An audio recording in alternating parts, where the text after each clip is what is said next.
ici mon bébé. Ici t'arrives.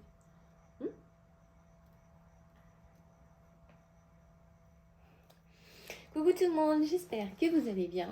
Du coup on se retrouve aujourd'hui dans une vidéo un peu spéciale. Parce que du coup la dernière fois j'ai fait du tri dans mes sagas que j'ai en cours. Parce que du coup je voulais regarder, parce que je pense qu'il y en a que malheureusement que je vais abandonner plus ou moins en milieu de chemin. Donc du coup je suis un peu triste, mais voilà, c'est parce que je pense pas que je lirai et en fait même là ça m'embête et de devoir lire la suite ou alors je les mets en pause. Donc du coup j'ai fait du tri et du coup je me suis dit que j'allais vous faire une vidéo avec du coup les suites de sagas qui ont été annoncées du coup pour cette année. Donc il y en a sûrement d'autres qu'on va avoir et qui pour le moment ils n'ont pas encore dit, mais du coup voilà, j'ai plus ou moins fait. Je vous donnerai pas de date parce que du coup beaucoup d'entre elles risquent de changer parce que du coup il y a des pénuries de papier et autres. Donc du coup voilà, mais du coup je vais vous présenter toutes celles que j'attends. Et puis je vais vous lire les résumés du moins du dernier bouquin qu'il y a de cette saga et de combien j'en ai. Allez, c'est parti. Du coup, j'en ai un paquet. En fait, j'en ai l'air d'en avoir beaucoup, mais c'est parce que du coup, j'ai sorti tous les tomes en même temps. Donc du coup, il y a le trône des 7 îles qui du coup a été annoncé. Non, si je me souviens bien, je crois que c'est pour cet été. Donc je vous lis le résumé. Dans un royaume troublé par les secrets et où la trahison et le danger rôdent sous la mer, une princesse va devoir se battre pour revendiquer son trône avant que tout ne soit perdu.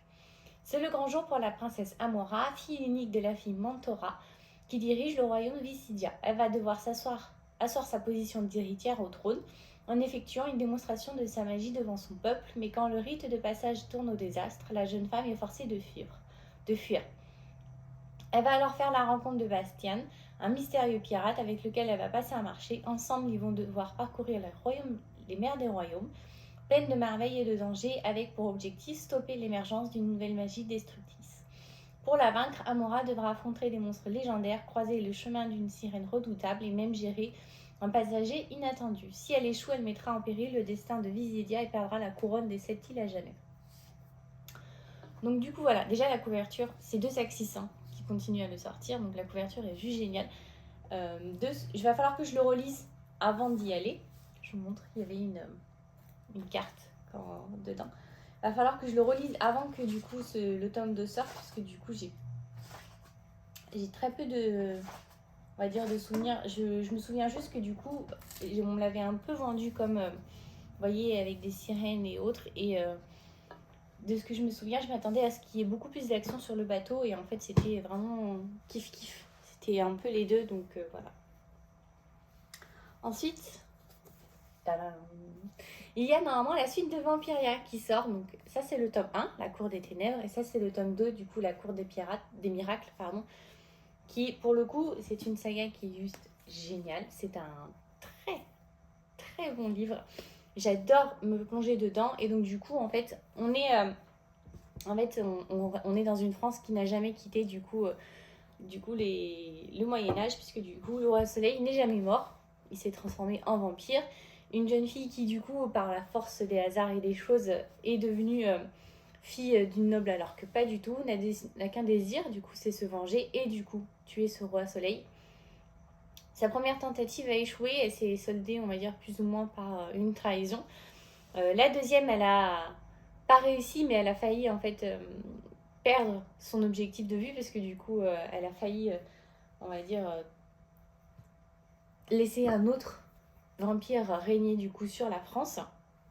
Donc du coup voilà, et franchement c'est un univers que j'adore. À chaque fois on se replonge dans cette France qui est juste géniale, et puis franchement l'auteur fait un très très beau travail sur l'univers qui est juste génial. Donc du coup j'ai hâte de voir ce que nous réserve ce tome 3 du coup, parce que nous avons 2 tomes. Voilà. Ensuite, nous avons normalement, c'est j'espère, la suite du coup de, c'est un peu La Belle et la Bête, une réécriture moderne, un sorcier noir et éternel. Du coup nous avons le tome 2 qui est censé sortir. Vous voyez, c'est une belle brique, et franchement j'ai beaucoup aimé, et pour le coup c'est la fin en fait qui fait que j'ai vraiment hâte de savoir la suite, parce que du coup comme dans le conte de Disney, la malédiction a été levée, mais sauf qu'on ne sait pas ni comment, ni pourquoi, ni par qui surtout. En fait c'est surtout par le par qui est on va dire, plus ou moins embêtant. Et du coup, j'ai envie de savoir, parce que du coup, même si la malédiction a été levée, la sorcière qui l'a jetée ne compte pas en rester là du tout. Elle a vraiment l'intention de se venger. Donc du coup, j'ai vraiment hâte de voir. Ensuite, nous avons une suite d'une des auteurs qui fait un carton à chaque fois qu'elle sort un livre en même temps. C'est justifié. Crescent City. Normalement, nous avons la suite qui sort. Si je me souviens bien, c'est cet été, au mois de juillet, si je ne dis pas de bêtises. Donc, du coup, il est sorti il y a très peu de temps en anglais. Donc, franchement, on n'a pas beaucoup à attendre pour une fois pour avoir la suite. Donc, vous voyez, le tome 1, déjà, c'est une très, très grosse brique. Et je me souviens que je l'avais adoré. Et pour le coup, c'est un univers totalement différent, même si on reste avec des fées, des failles, des démons et autres. C'est vraiment... Elle arrive vraiment à créer un univers totalement différent à chaque fois. Et du coup, j'ai hâte de voir ce que ça donne, parce qu'on va dire que la fin a été plus qu'épique, puisqu'ils ont réussi à plus ou moins renverser le système qui était en place. Donc j'ai hâte de voir comment ils vont s'en sortir et voir s'ils vont réussir à s'en sortir surtout. Et je l'ai lu en une nuit, et c'est un livre que je relis régulièrement parce que franchement je l'adore. Enfin, c'est un livre que j'avais découvert quand j'avais fait je voulais faire, du coup, c'était la vidéo livresque d'un des mois en particulier. Et c'était la couverture de ce tome-là qui m'avait vraiment époustouflée. Et donc, du coup, il y a le tome 2 qui sort. Et donc, c'est celui-ci, Le plus doux des poisons. Et franchement, il est juste génial. Je vous lis le résumé. À 16 ans, Zaru a toujours rêvé de quitter sa petite ville natale, malheureusement dans un monde régi par la magie. La jeune fille n'en possède qu'une forme très simple, celle de communiquer avec les animaux, qui la condamne à travailler dans les écuries de son père. Alors que le roi relance une tradition ancestrale, une course à travers le désert entre ses héritiers, dont le vainqueur accédera au trône au prix d'un sacrifice humain, un somptueux banquet est organisé au palais. Zaru saisit sa chance d'y s'y inviter, mais l'innocente escapade, tourne à l'erreur fatale car la jeune fille attire l'attention des deux princes, se retrouve au cœur de leur rivalité vénineuse. Sa seule chance d'y survivre va être de tenter d'adoucir les individus les plus dangereux du royaume. Franchement, il est juste génial. Zaru, avec sa meilleure amie, en fait, se lance dans un plan imparable où tout va bien se passer. Elles ne pourront pas se faire prendre, elles vont revenir quelques jours plus tard, comme s'il ne s'est rien passé, personne ne savait qu'elles étaient parties. Enfin, c'était un plan genre imparable, tout allait bien se passer. Sauf que du coup, au banquet, tout dégénère, puisque du coup, elle rencontre les deux princes sans s'en rendre compte. Elle va du coup, en fait, intégrer l'équipe d'un des deux.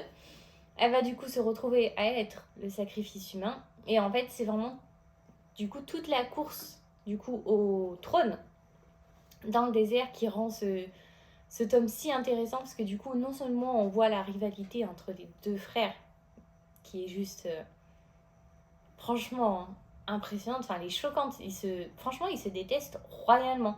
Je pense que ça va être vraiment malheureusement, j'espère réellement pas que ça va être une fin où l'un des deux meurt, et je l'espère vraiment pas, parce que ils sont tous les deux bons, même s'ils ont chacun leurs défauts, et même si ils ne le montrent pas forcément.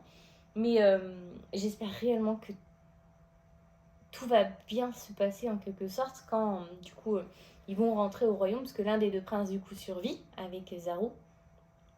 Ils vont devoir rentrer au royaume, sauf que du coup la fin est, on va dire, engage mal les discussions, parce que du coup il semblerait qu'une guerre ait éclaté. Donc j'ai un tout petit peu d'appréhension. S'il y a la guerre plus une course au royaume en même temps, je pense que ça va être un tome plus qu'intéressant et plus qui pique. Ensuite, et là je crois que c'est le mois prochain, au mois d'avril si je ne dis pas de bêtises, nous avons la suite de The Bone Seasons, du coup le tome 4. Je me suis rendu compte qu'il y avait 7 tomes. Il y a 7 tomes dans cette saga, donc s'ils sont tous aussi gros que ces 3-là, je pense qu'il va vraiment falloir que j'achète 2 nouvelles caisses à vin, parce que sinon, juste vide. Je ne bois pas d'alcool, juste des caisses à vin, tout simplement. Il va falloir que j'en trouve d'autres, parce que sinon je n'aurai plus de place pour les ranger. Et donc du coup, dans le dernier tome, voilà, il a été...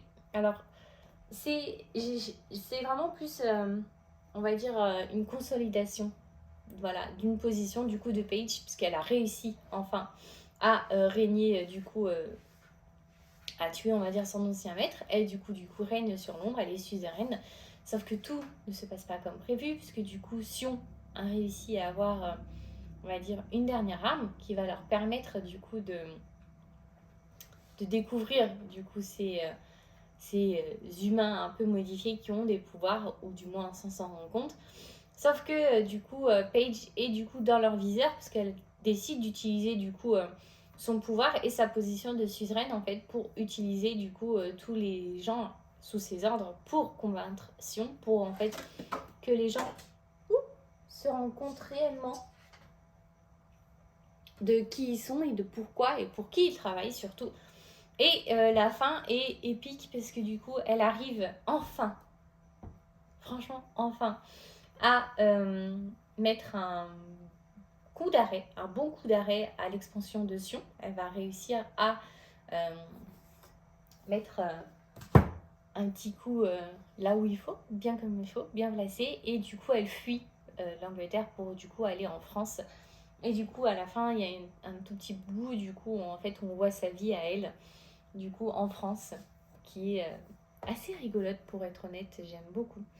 Donc j'ai hâte de voir ce que ça va donner, puisque du coup elle se lance réellement dans le combat contre cet État qui ne compte qui n'a qu'une seule envie, c'est s'épandre sur toute la Terre. Nous avons, et elle a, j'espère, j'ai hâte de la voir, c'est celle-ci, du coup. C'est Serpent and Dove, du coup, le tome 2 qui sort. On suit du coup Louise, une jeune sorcière qui a fui son clan, qui est du coup dans le tome 1 retrouvée mariée à un chevalier. Sauf que ce chasseur, c'est plus un chasseur qu'un chevalier, ce chasseur travaille pour l'église. Et forcément, l'église et les sorcières n'ont jamais, jamais, au grand jamais dans l'histoire réelle, même si il n'a aucune preuve, mais sorcière et église n'ont jamais fait bon ménage et encore moins alliance. Donc du coup, on peut honnêtement dire que du coup, Louise et le chasseur ont une relation assez compliquée, assez tendue, remplie de sarcasme, d'interdits, de non-dits surtout. Et sur la fin, du coup, nous avons plusieurs révélations qui font que nous sommes un peu perdus. Nous ne savons pas où on en est et surtout, on ne sait pas où en est leur relation du coup entre Louis et le chasseur, qui, soyons honnêtes, est franchement génial. J'adore lire leurs dialogues, j'adore juste les moments, ils sont remplis de tension, ça pourrait exploser à tout moment et j'adore ce genre de roman et j'ai vraiment hâte de voir la suite, parce que déjà pour retrouver les deux, mais aussi savoir comment ils vont se débrouiller face à ces révélations qui risquent d'être un peu compliquées pour leur relation. Soyons honnêtes, ça va mettre un peu plus de piquant, ce qui est pas forcément quelque chose dont ils avaient besoin, mais hâte de voir ce que ça va donner. Nous avons aussi celui-ci, du coup, Le sang et la cendre, le tome 2 qui sort, et j'ai hâte parce que du coup, la fin m'a complètement prise au dépourvu. Je ne m'y attendais pas. Parce que du coup, on suit Poppy, qui est du coup en fait, en quelque sorte, l'élue humaine, la dernière élue qui ça faisait un moment qu'il n'y en avait pas eu. Elle doit donc être protégée. Personne n'a le droit de la voir, ni de la toucher, ni de lui parler. Elle est hyper protégée. Et elle va du coup en fait tomber, on va dire, sous le charme de Hawk, qui est son nouveau garde du corps. Sauf que les choses ne se passent absolument pas comme prévu, parce que non seulement Poppy décide un peu de prendre son indépendance, mais Hawk aussi n'est pas celui qu'elle pense, et encore moins celui qu'on pensait, parce que du coup, la fin du coup, nous prend complètement dépourvu. Et du coup, en fait, j'espère sur ce tome 2 en apprendre un peu plus du coup sur les ennemis du coup du royaume actuel, du coup, qui sont Atlantis. Et j'ai hâte de voir ce que ça donne honnêtement. Parce qu'on en avait très peu d'infos, tout était vraiment, on va dire, sous-entendu en quelque sorte. Et du coup, on en a aperçu un tout petit bout et en fait ce qu'on a aperçu c'est ce que du coup Hawk a décidé de dire à Poppy, de lui montrer que finalement elle se fourvoyait complètement, que l'histoire qu'on leur apprenait était totalement fausse. Et du coup j'ai hâte de voir d'une comment Poppy va réagir à cela et du coup voir l'autre côté, l'envers du décor, du coup ceux qui sont les mal aimés alors que ce n'est pas forcément ce qui n'aurait pas dû être le cas. Donc ça promet une très très belle histoire. Enfin, et je crois que c'est la fin, si je ne dis pas de bêtises, Nevernight. Alors là, j'ai hâte, mais alors hâte, c'est impressionnant. C'est du coup de J. Christophe. Et du coup, on suit Mia, qui est une jeune fille qui a la capacité d'avoir son ombre, voilà, qui bouge, qui n'a qu'une envie en fait, c'est se venger de la mort de ses parents. Et donc pour ça, au début, elle a décidé de faire partie de la plus grande secte des voleurs. Du coup, elle s'est dit qu'elle allait pouvoir du coup détruire son ennemi, sauf que du coup dans le tome 2, non seulement elle est détruite parce qu'elle a perdu l'un des garçons qu'elle appréciait le plus, mais elle s'est rendue compte en fait surtout que non seulement la secte a été quasiment éliminée, mais que du coup en fait cette secte là travaillait pour son ennemi, son plus grand ennemi. Donc du coup elle décide du coup de partir parce qu'elle n'a qu'une envie, c'est quand même de se venger. Et donc du coup en fait elle va faire partir des jeux, elle va partir en fait au grand jeu de Sépulcra. C'est un peu comme c'est pas les Jeux Olympiques loin de là parce que du coup à la fin ils meurent, ceux qui n'y arrivent pas, mais c'est un peu les gladiateurs, voilà, leurs gladiateurs à eux qui du coup font de jeu en jeu. Et donc du coup elle va rentrer dans une écurie, elle va se lier d'amitié à certains d'entre eux, elle va même décider d'en sauver alors que son ombre lui dit de fuir, que ce n'est pas absolument pas. Et du coup elle va perdre encore malheureusement quasiment une de ses meilleures amies, mais surtout en fait la fin est explosive parce que du coup nous avons un revenant que je n'attendais pas honnêtement, parce que du coup j'étais comme Mia, il est censé être mort, voilà. Je hâte de voir et de comprendre ce qui s'est réellement passé, donc du coup l'explication. Mais j'ai hâte et je crois que c'est la fin et franchement c'est une des séries que j'attends avec impatience. Alors je sais que j'avais eu beaucoup de mal avec le tome 1 en fait parce que du coup l'auteur fait des petites apostrophes sur certaines choses et donc du coup en fait il y a les explications, sauf que certaines explications en fait, vous voyez, prennent quasiment la moitié de la page. Donc le premier tome, les premières pages ont été compliquées et je me suis dit Alicia, tant pis, tu lis pas. Et je les ai lus vraiment que si j'avais besoin. Mais je les ai quasiment pas lus du tout parce que en fait ça me perdait dans ma lecture. J'en oubliais vraiment ce que j'avais lu avant. Donc j'ai refait la même pour le tome 2. Et le tome 3, je crois même, oui, je l'ai déjà précommandé puisque du coup je l'avais précommandé en même temps que j'ai acheté Galant. Donc il est déjà en précommande, j'attends qu'une seule chose, c'est de le recevoir. Mais franchement, c'est un univers qui est vraiment à part.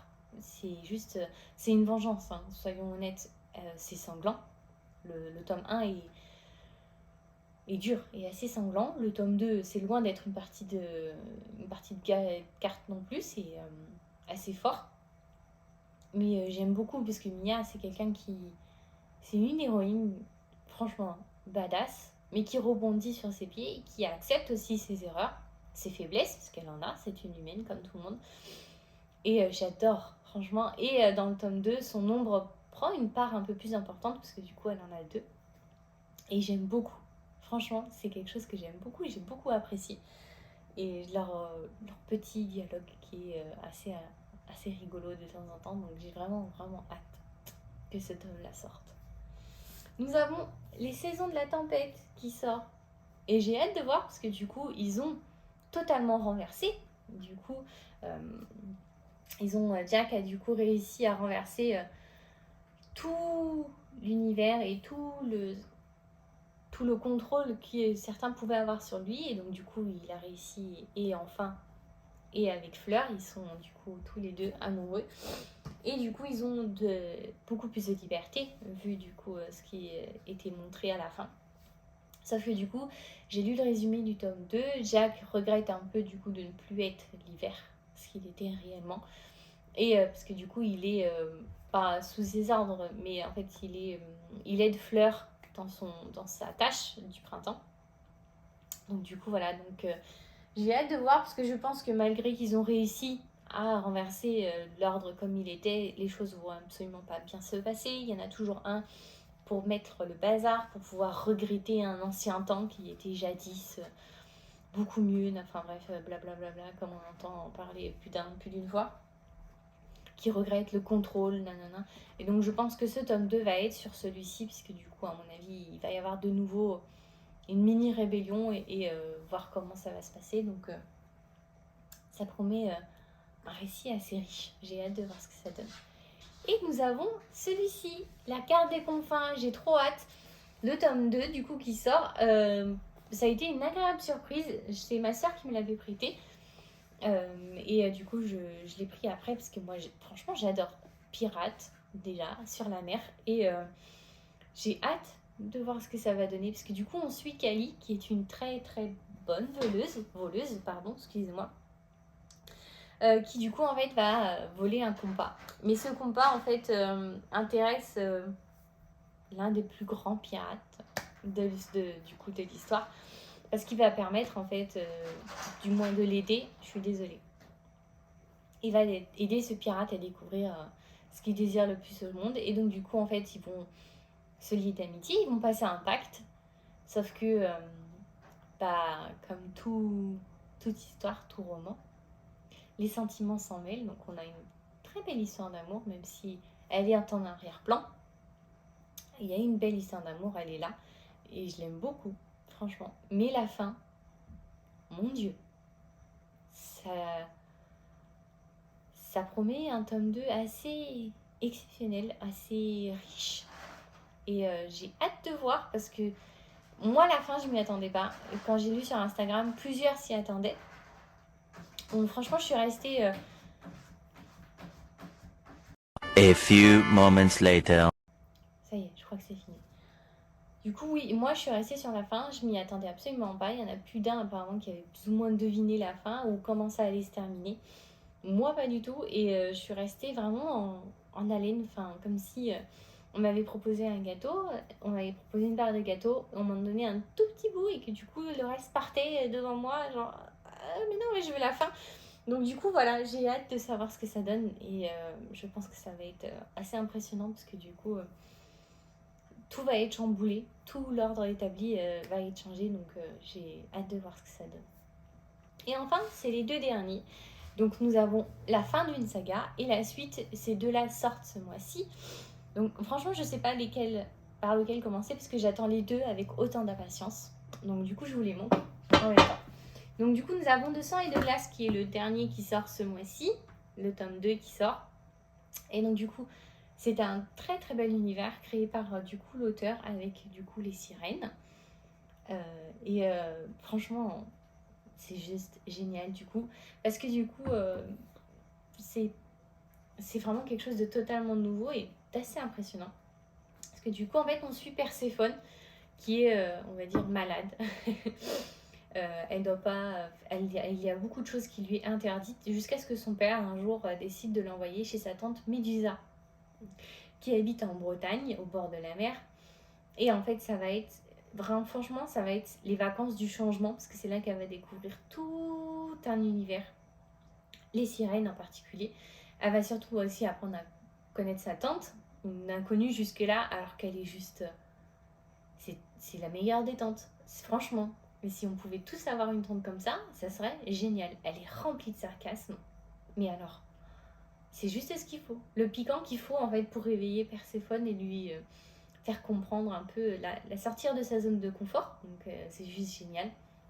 Et du coup en fait, elle va découvrir du coup les sirènes et on va aussi découvrir du coup l'univers et la société des sirènes. Et c'est là qu'on apprend beaucoup de choses parce que du coup dans notre société actuelle, c'est une société patriarcale. Ce sont les hommes au-dessus, ce sont eux qui ont le plus de pouvoir, soyons honnêtes. Alors que du coup, dans cette société-là, de sirènes, c'est tout l'inverse. Et c'est là qu'on voit vraiment à quel point on peut être aussi dur, nous femmes comme, parce que du coup elles sont vraiment implacables avec les hommes sirènes, ils sont vraiment relégués. Voilà, c'est au plus bas de l'échelle, c'est impressionnant. Donc d'une, j'ai beaucoup aimé voir et apercevoir cet univers-là. Et je sais pas, c'est un univers totalement nouveau pour moi et j'en suis tombée, mais alors arrête dingue, donc j'ai vraiment hâte de voir ce que ça donne. Et enfin, nous allons enfin connaître la suite de cette série-là. Du coup, il y a Le Prince Cruel, Le Roi Maléfique et le tome 3 qui va sortir, qui s'appelle La Reine sans royaume. Il y en a un tout petit entre les deux, du coup, qui s'appelle Les Sœurs Perdues, qui est minuscule, du coup, et c'est plus en fait un intermède. Vous pouvez ou vous n'êtes pas obligé de le lire, il change pas grand chose. Il aide à comprendre certaines choses, certes, mais même si vous le lisez pas, si vous lisez du coup Le Prince Cruel, Le Roi Maléfique et le dernier qui va sortir le 23 mars, vous comprenez totalement la trilogie, qui est franchement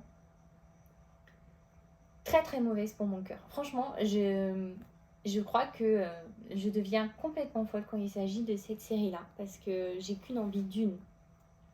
Quand le tome 1 s'est terminé, je me suis dit yes, elle a gagné, et j'ai hâte de voir du coup la relation entre les deux se développer, voir ce que ça va donner. Elle a mis un pied de nez à son père adoptif qui est un petit... Voilà, hein, on va rester poli. Et du coup, dans le tome 2, on voit leur relation évoluer petit à petit, qui arrive au point culminant. Et quand il arrive au point culminant, Carden, cette petite enfant, voilà, ce petit, hein, a décidé de retourner sa veste au dernier moment. Et du coup, Jude, qui se retrouve plus rien, sans plus rien, alors qu'elle a décidé enfin de lui faire confiance. Donc, j'ai hâte de voir le tome 3, parce que elle va prendre sa revanche, vu le résumé, c'est clair et net. Et j'ai hâte de savoir comment elle l'a fait et savoir surtout si Carden a enfin, franchement, une bonne explication à ce qu'il a fait. Parce que franchement, il m'a énervé ce tome 2. J'avais qu'une envie et quand je l'ai fini, je crois que je l'ai balancé sur mon lit. Je me suis dit, mais non, non, en fait, non, c'est pas possible. Non, pourquoi vraiment, mais genre, pourquoi qu'est-ce qu'elle a fait pour mériter ça? Rien, franchement. Donc du coup, voilà. Mais après, c'est une série qui est assez sanglante. Elle est sur les failles. Du coup, on suit du coup Jude, qui est du coup qui va être adoptée par un grand faille. Elle et ses 3 sœurs vont du coup aller vivre dans le royaume. Le tome 1 commence franchement sanglant avec des têtes coupées et autres. Donc, voilà. Le ton est dit, hein. C'est pas les faillés tout gentils, tout mignons, où ils lisent et jouent de la harpe toute la journée. Loin de là. On est vraiment sur plus en fait de la stratégie, de la politique, des complots, de la guerre et du maniement d'armes. Donc voilà. Donc on est sur vraiment ce thème-là. Et donc du coup, en fait, dans le tome 1, Jude décide en fait de montrer à Carden, qui est l'un des princes, qu'elle mérite totalement sa place dans ce royaume, qu'elle est certes humaine, mais qu'elle est utile. Elle va le prouver, puisque du coup, elle va finir par le mettre sur le trône, chose que lui ne voulait pas. Sauf que du coup, en le mettant sur le trône, il est totalement à sa merci. Il est certes c'est lui qui porte la couronne, mais dans l'ombre, c'est elle qui tire toutes les ficelles. Et franchement, j'adore. Franchement, parfait. Et donc du coup, dans le tome 2, elle essaye de tout faire pour qu'il garde la couronne, qu'il reste sur le trône, tout en combattant et réprimant ses émotions, mais surtout en fait en évitant toute nouvelle guerre qui pourrait être créée. Donc j'ai hâte de voir ce que ça va donner, parce qu'à mon avis ça va être un tome explosif, franchement plus qu'explosif, et j'ai hâte de connaître enfin la fin, parce que c'est un livre qui me fait passer par les émotions, par la colère, par le rire, par le pleur, par le oh, voilà. Et donc j'ai hâte de voir ce que ça va donner. Et voilà, on va dire que on va être plus ou moins gâtés en suite de saga cette année. Il y en a sûrement d'autres. Je l'ai pas dit parce que je veux absolument pas mettre de pression, mais normalement, il y a la passeuse de mots, le 3 qui est censé sortir. Je pense que ça sera en fin d'année. Donc il y a celui-ci. Les gens 113 sont sortis, mais du coup, je l'ai commandé et je l'attends. Pareil, l'Empire de l'écume, je l'ai commandé et j'attends. Mais du coup, il y a Inheritance Game qu'on a lu, du coup, qui est sortie cette année. Il y a cette suite-là. En fait, toutes celles-ci, ce sont mes sagas en cours, plus celle-là. J'en ai sur mon e-book. Oh, j'en ai oublié un. Attendez. Je ne vais pas aller le chercher. Il y a des Three Dark Crowns qui sort aussi. Il y a la suite, le tome 2, qui est censé sortir. Et j'ai hâte de voir ce que ça va donner, parce que du coup, la fin a été un bouleversement, un changement total de la situation. Du coup, en fait, toutes les cartes sont complètement redistribuées. Donc, j'ai hâte de voir ce que ça va donner. Mais du coup, n'hésitez pas. N'hésitez pas aussi à me dire en commentaire s'il y a des séries ou des sagas que vous lisez. S'il y en a d'autres que vous lisez et qui sont trop bien et que je devrais absolument lire, n'hésitez pas. Et n'hésitez pas aussi à me dire s'il y en a que vous attendez tout comme moi avec impatience. Mais du coup, voilà. Je vous souhaite à tous du coup un bon lundi, une bonne semaine. Et on se retrouve du coup lundi prochain. Bye bye!